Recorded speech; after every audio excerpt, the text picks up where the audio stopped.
Bonjour à tous et bienvenue pour ce nouvel épisode de Au micro de RTI, cette émission spéciale en compagnie de Virginia Zhuang. Si vous n'avez pas écouté la première partie, je vous invite à la réécouter. Nous avions parlé un petit peu de choses plus généralistes et de la carrière de Virginia Zhuang avant d'écrire le livre dont je vais vous parler aujourd'hui, qui s'appelle Easy Taiwan.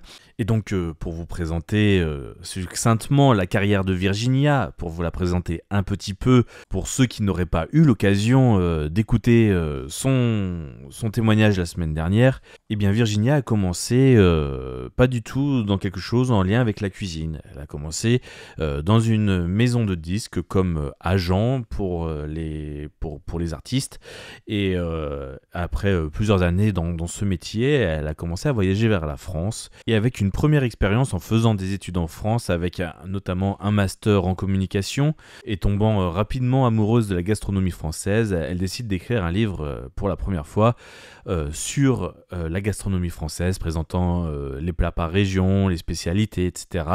En mandarin pour un public taïwanais, après que ses amis n'arrêtaient pas de lui demander en fait plein d'informations sur la France et sur ce qu'il fallait y manger. Et donc elle s'est dit autant en faire un livre et que ça puisse profiter à tout le monde.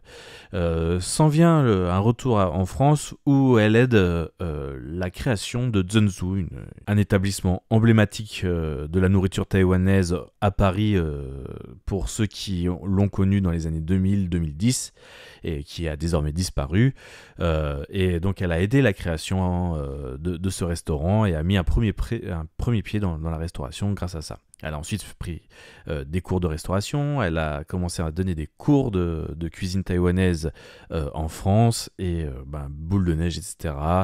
Elle s'est mise à créer son propre restaurant par la suite et pour finir, la boucle est bouclée, elle écrit son premier livre de recettes taïwanaises et c'est ce dont nous allons parler aujourd'hui. Publié par les maisons d'édition Mango Édition, le livre est avant tout une découverte de la culture culinaire taïwanaise et plus largement de ses plats phares, que ce soit le poulet du général Tso, que ce soit le bubble tea, que ce soit toutes ces choses-là, on va développer ça tout à l'heure, mais le livre est vraiment une tentative de condenser le plus possible toute la culture culinaire de Taïwan pour une découverte et une facilité de préparation avec les ingrédients qu'on peut trouver en France et malheureusement un peu plus à Paris qu'ailleurs.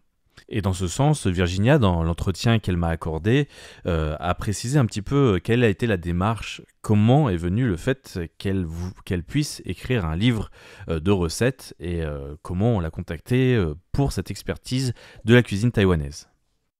其实就是刚才我提到，我2004年我就已经出版过一个关于美食的书，只是那个时候是法国料理。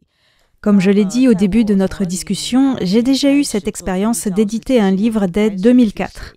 À l'époque, c'était pour faire un guide sur la cuisine française. À partir de 2008, avec l'école gastronomique, j'ai commencé à écrire des recettes pour mes classes. J'ai donc accumulé plein de recettes. Par la suite, avec l'ouverture des restaurants, j'ai aussi utilisé ces recettes pour créer ma carte. Avec toutes les recettes que j'avais écrites, je me suis rendu compte qu'il serait préférable d'avoir des recettes qui changent tous les jours. Et cela correspondait aussi à ma volonté que les clients puissent faire l'expérience de plein de goûts et de styles différents de la cuisine taïwanaise.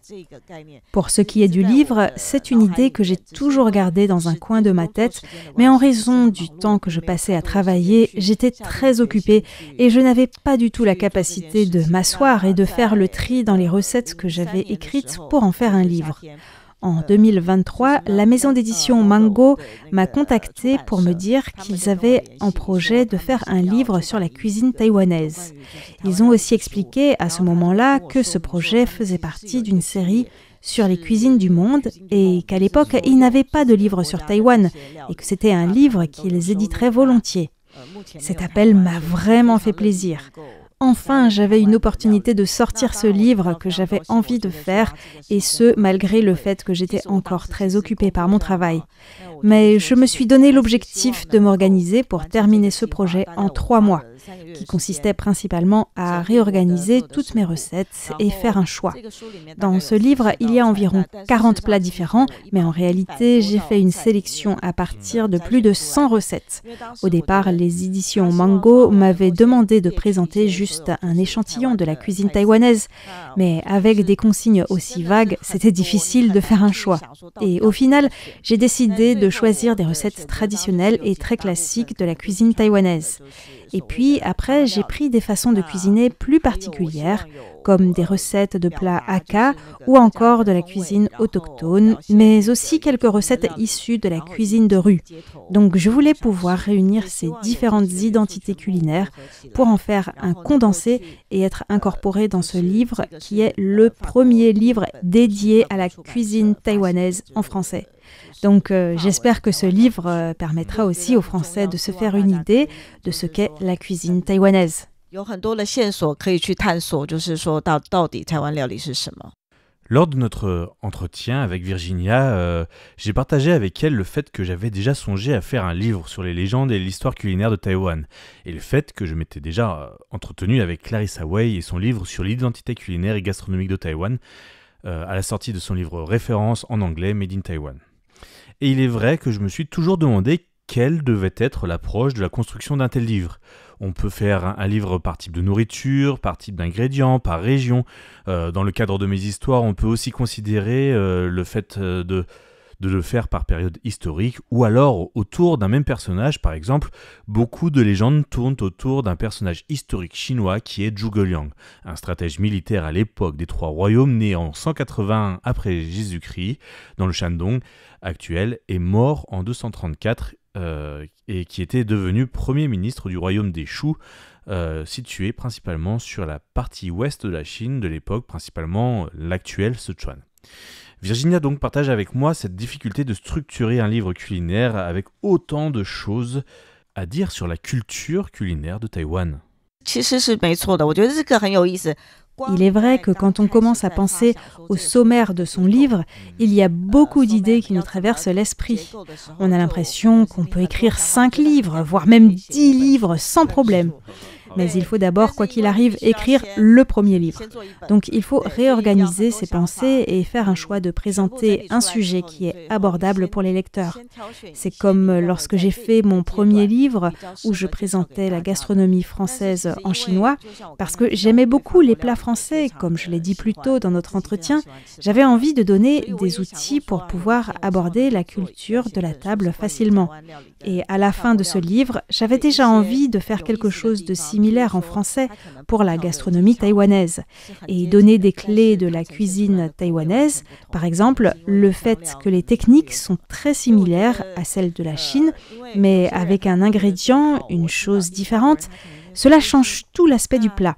Cet ingrédient peut être un assaisonnement, une épice différente ou juste le fait de faire des plus gros morceaux de bœuf, un peu comme les nouilles au bœuf, même si ce n'est pas la seule particularité bien sûr.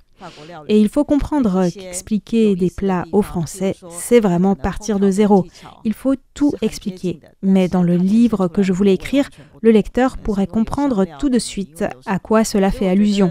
Par exemple, le poulet aux 3 tasses, le sanbeiji, si tu dis juste le nom, ça ne va rien évoquer chez les Français. Par contre, si tu leur parles d'un coq au vin, alors ils ont déjà une idée du goût, de la présentation du plat, du type de cuisson, etc. Et ainsi, ils peuvent déjà avoir une impression du plat. Et je pense que beaucoup de Français ont facilement des madeleines de Proust quand il s'agit de parler de plats aussi classiques que le coq au vin, le bœuf bourguignon ou encore une bonne ratatouille. En ce qui concerne le livre, il y a plusieurs petites introductions, une sur Taïwan et sa richesse agricole, une sur la cuisine taïwanaise, une sur les habitudes quotidiennes des repas à Taïwan, présentant le fait que les 3 repas fixes sont vraiment une idée très flexible, avec la multitude de snacks qui existent, mais aussi une petite présentation de la culture du thé. En introduction, on trouve encore l'art de vivre à la taïwanaise, les règles à table, c'est-à-dire comment se déroule un repas plus ou moins, et les principales traditions culinaires liées au festival. Puis une petite table des matières pour les ingrédients asiatiques qui seront peut-être difficiles à trouver en dehors d'une épicerie spécialisée en France et qui seront utilisés dans les recettes du livre. Vient ensuite une introduction aux sauces et assaisonnements de base avant de passer à la préparation des féculents.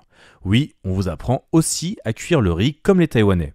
Après cela, Virginia a fait le choix de présenter des soupes, puis des potages, avant de passer au gros des recettes, que ce soit les viandes, les fruits de mer, les spécialités des marchés de nuit ou même les plats emblématiques les plus connus, et tout cela pour terminer sur une note sucrée avec les desserts et les boissons, et le fameux bubble tea. Le livre se termine avec des adresses pour acheter vos ingrédients, à Paris uniquement malheureusement, et le matériel spécialisé pour la cuisine asiatique. Et pour terminer, on va peut-être un peu parler d'où on peut trouver ce merveilleux livre de 140 pages. Je laisse l'honneur à Virginia de vous le présenter.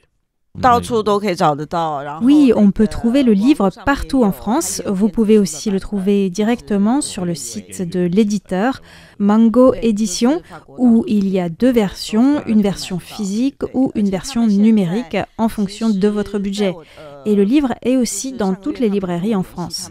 Et en plus, l'éditeur m'a contacté récemment pour me dire qu'il envisageait d'éditer une version plus petite. C'est une version qu'il recommande et qui aura moins de recettes, environ une 20aine, mais je suis encore en train de faire une sélection et d'arranger le contenu du livre. La première version est une version reliée avec une couverture rigide, mais la nouvelle version sera plus légère avec une couverture souple.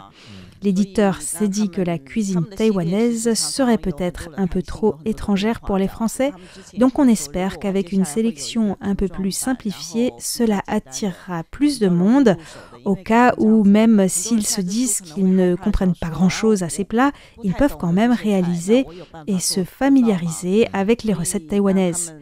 Cette série de livres sur les saveurs du monde a cette particularité d'être assez flexible et ne se cantonne pas à un seul format. Ils m'ont aussi parlé d'une version illustrée du livre et dans ce cas, j'aimerais vraiment travailler avec un artiste taïwanais pour la réalisation de cette version. Alors, pour terminer cette émission, j'aimerais vous inviter d'abord à aller sur le site internet de la radio et l'article de l'émission dans lequel je partage les liens notamment vers Mango Édition et directement à la page dans laquelle vous pouvez acheter le livre, mais aussi le lien vers la page Facebook du restaurant de Virginia qui s'appelle Tiababwe dans le 2e arrondissement de Paris. Et elle me disait que s'il y aurait des nouvelles publications, de nouvelles choses qui sortiraient bientôt, elle posterait en priorité sur sa page Facebook, mais vous pouvez aussi visiter le site internet du restaurant. Et si vous venez de la part de RTI, vous aurez alors peut-être la chance d'avoir un accueil un peu particulier. En tout cas, elle sera ravie de partager la culture de la cuisine taïwanaise avec vous. Et c'est déjà la fin de cet entretien spécial en compagnie de Virginia Chuang pour l'émission Au micro de RTI sur Radio Taïwan International. Je vous remercie d'apprêter attention à nos émissions et je vous invite à réagir sur nos réseaux sociaux ou par email ou même par courrier à cette émission et écrire toutes les questions que vous pouvez vous poser et peut-être auxquelles je n'aurais pas pensé. Je vous remercie en tout cas d'écouter Radio Taïwan International. C'était Valentin Floquet. Excellente journée à tous.